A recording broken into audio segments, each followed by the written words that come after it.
Mereka berlomba-lomba pamer kemesraan dengan pasangan masing-masing. Keputusan Dewi memilih Aldi Taher sebagai pacarnya ternyata tak membuat Saiful Jamil mati langkah.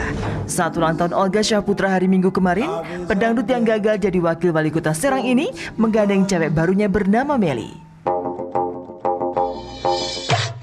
Ipul memang belum mengakui perempuan tersebut sebagai kekasihnya, namun melihat bahasa tubuh mereka, tersirat jika di antara keduanya terjalin sebuah hubungan spesial. Berkaca dari pahitnya disingkirkan Dewi Persik, Ipul kini tak mau lagi berbagi cerita perihal hubungannya dengan wanita yang dikenalnya cukup lama itu. Yang jelas, aksi demonstratif Ipul menggandeng seorang wanita sekaligus menjawab teka-teki hubungan cintanya dengan seorang gadis bernama Safira. Selama ini, Ipul sesumbar jika ia memacari Dara asal Malaysia itu. Namun seiring kedekatannya dengan Dewi Persik beberapa waktu lalu, Ipul seolah menghapus sosok Safira dari kehidupannya. Enggak lah, orang yang di sana yang mana? Nah, bukan, maksudnya gini loh, emangnya saya salah, ya kan? Saya berteman, ya. Emangnya nggak boleh saya berteman, ya nggak Mel? Apalagi kan Meli juga sendiri, saya juga sendiri. Dewi Persik sendiri membalas aksi mantan suaminya itu dengan memperlihatkan hubungannya yang kian mesra dengan kekasihnya Aldi Taher. Saat sidang menghadapi tuntutan mantan manajernya Asep di Pengadilan Negeri Jakarta Utara Senin siang kemarin, Aldi setia menemani. Bagi Aldi, itulah wujud cintanya kepada pedangdut goyang gergaji itu. Aldi tampil menjadi orang terdepan yang membela kepentingan Dewi.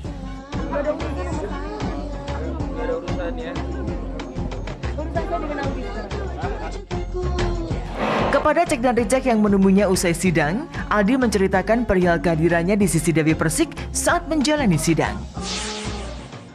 Aldi temenin Dewi waktu sidang soal masalah dia sama Asep, karena Aldi rasa Aldi harus hadir dan Aldi nggak pengen orang yang Aldi cintai dan Aldi sayang itu dizolimi dan disakiti oleh orang lain gitu. Kehadiran Aldi di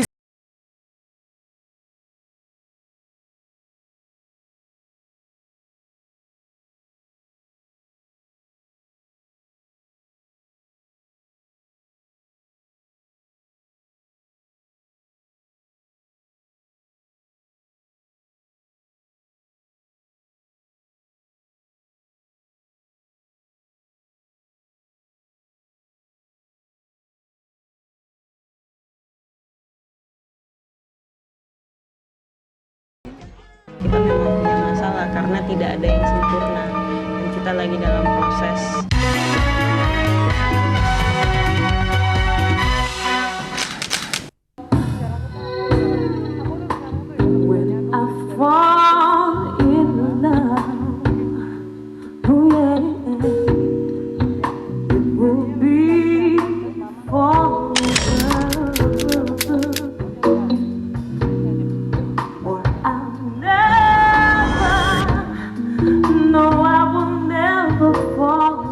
Dewi Sandra terpaksa menyanyikan lagu When I Fall in Love seorang diri.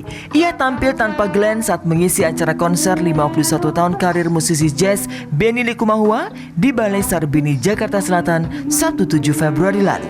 Padahal, lagu itu sebenarnya sangat berarti bagi Dewi dan Glenn. Tembang lawas yang dibawakan Nat King Cole itu menjadi tonggak penting saat keduanya mengawali cinta mereka. Pasangan suami istri itu gagal melakukan kilas balik perjalanan asmara mereka karena Glenn kabarnya menolak untuk menyanyikan lagu itu bersama Dewi dalam suatu panggung. Ia lebih memilih untuk menyanyikan lagunya sendiri di awal acara, sementara Dewi tampil di akhir acara. Sikap tersebut kian mempertegas bahwa konflik rumah tangga Dewi dan Glenn bukannya melunak tapi malah makin meruncing. In the restless world like this is. Batalnya Dewi dan Glenn tampil duet sekaligus menguatkan dugaan jika sampai sekarang pasangan yang menikah di Pulau Dewata Bali itu belum berhasil menemukan jalan keluar atas masalah pelik rumah tangga mereka.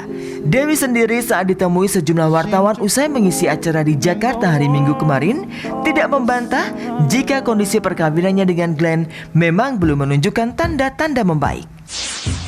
Kita memang punya masalah karena tidak ada yang sempurna dan kita lagi dalam proses memperbaiki.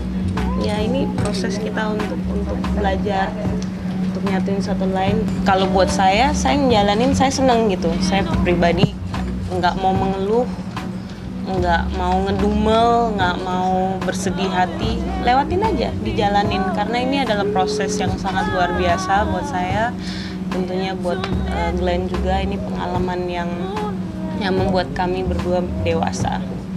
Meski selalu terlihat santai saat membicarakan kemelut rumah tangganya di hadapan wartawan, kondisi sebaliknya rupanya berkecamuk di hati Dewi. Sejak menghadapi masalah dalam perkawinannya, Dewi kini banyak menenangkan diri dengan mengikuti pengajian bersama guru spiritualnya Umi Nung. Kepada wanita ini pula, Dewi banyak mencurahkan isi hati perihal kondisi rumah tangganya. Jika hingga saat ini Dewi belum bisa mengambil keputusan atas kondisi perkawinan, itu karena cintanya yang amat besar kepada Glenn. Masih bingung ini anak. Kadang pengen cerai, kadang enggak. Ini anak bingung. Repot kalau masih cinta. Susah. Kita ngomongnya susah ya. Makanya Umi tekankan kita tidak boleh ya. Mau apa terserah, yang penting coba tahajud. Nomor satu istihara. Istihara tuh pasti dapat jawaban. Tidak ada Allah tidak menjawab dengan istiharanya ya.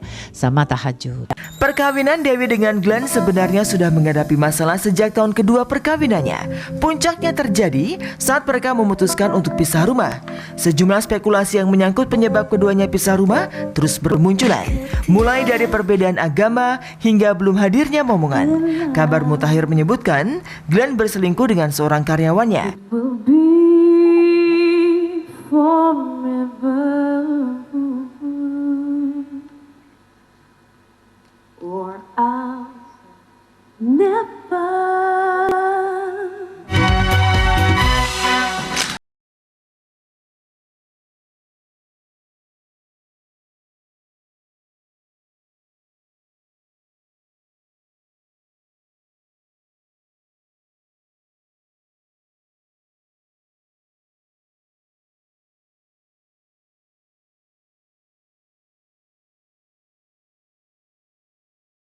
Deddy Corbuzier akhirnya harus mengakui keunggulan Grandmaster Catur Indonesia Utut Adianto.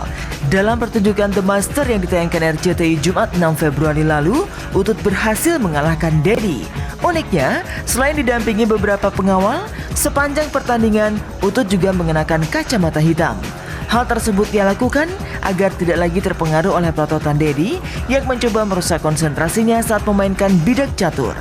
Dalam pertandingan pertama tahun 2007 lalu, Utut memang pernah meninggalkan arena permainan lantaran Deddy memelototinya terus-menerus. Kemenangan Utut sekaligus mencairkan hubungannya dengan Deddy yang disebut-sebut sempat memanas gara-gara pertandingan setahun lalu itu.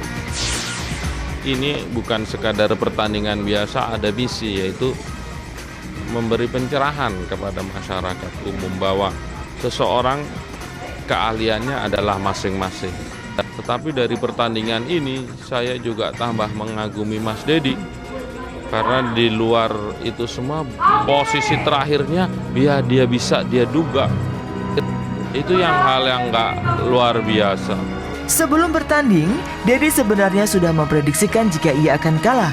Prediksinya itu bahkan digambarkan pada sebuah papan catur raksasa tak jauh dari tempat mereka bertanding. Saya dari awal udah tahu bahwa Mas Utut Adianto nggak mungkin dikalahkan oleh saya. Dia lawannya itu Kasparov gitu loh. Lawan gue. Ketika saya ditantang balik oleh Utut, yang saya lakukan adalah memancing Mas Utut untuk melakukan tindakan memenangkan dia gitu. Jadi kalau misalnya tinju, kalau gue kasih muka masuk nggak ditonjok sih. Kan larinya gitu. Tak tinju aja, kasih muka jedek sekali, gua kasih yang kiri jedek sekali, kasih lagi sini jedek sekali, kasih lagi sini jedek sekali. Kan saya bisa prediksikan kiri kena 1, kanan kena 3, memang dikasih. Bond. James Bond.